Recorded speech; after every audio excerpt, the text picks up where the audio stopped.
રાજકોટ જિલ્લાની 230 જેટલી માધ્યમિક શાળાઓમાં વેકેશનના 11 દિવસ બાદ વિદ્યાર્થીઓને હજુ પાઠ્યપુસ્તક મળવાની શિક્ષણ વિભાગની બેદરકારી થતી થઈ છે.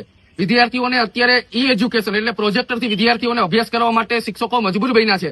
જો વિદ્યાર્થીઓને પોતાને સ્વ અભ્યાસ કરવો હોય શિક્ષકોને ભણાવ્યા બાદ તો ઘણા બધા વિદ્યાર્થીઓ પાસે ઇન્ટરનેટ અને મોબાઈલની સુવિધાઓ નથી હોતી. તો વિદ્યાર્થીઓના શૈક્ષણિક કાર્યો પર ઘણી બધી નકારાત્મક અસર થતી હોય છે. એક તરફ રાજ્ય સરકાર વિદ્યાર્થીઓને મોબાઈલની લત દૂર કરવા માટે સોનેરી સલાહો આપતી હોય છે અને બીજી તરફ વિદ્યાર્થીઓને ફરજિયાત પોતાને સ્વ અભ્યાસક્રમ કરવા માટે મોબાઈલથી અભ્યાસ કરવા માટે મજબૂર બન્યા છે. આ શિક્ષણ વિભાગની મોટી ગંભીર બેદરકારી થતી થાય છે.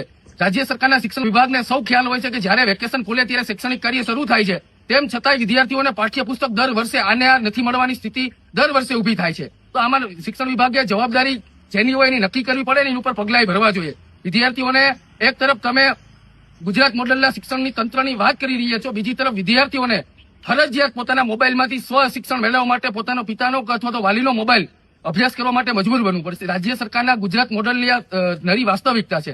એ વિપક્ષના વિદ્યાર્થી પ્રતિનિધિ તરીકે રાજ્ય સરકારને અપીલ કરું છું કે તાત્કાલિકપણે જે તે લોકોની બેદરકારી હોય એની ઉપર કાર્યવાહી કરો અને બને એટલી ઉતાવળથી વિદ્યાર્થીઓને પોતાના પાઠ્યપુસ્તક મળે અને શૈક્ષણિક કાર્યમાં કોઈ ખલેલ ન પહોંચે એ માટે તાત્કાલિક પાઠ્યપુસ્તક પહોંચાડવા વિનંતી કરું છું.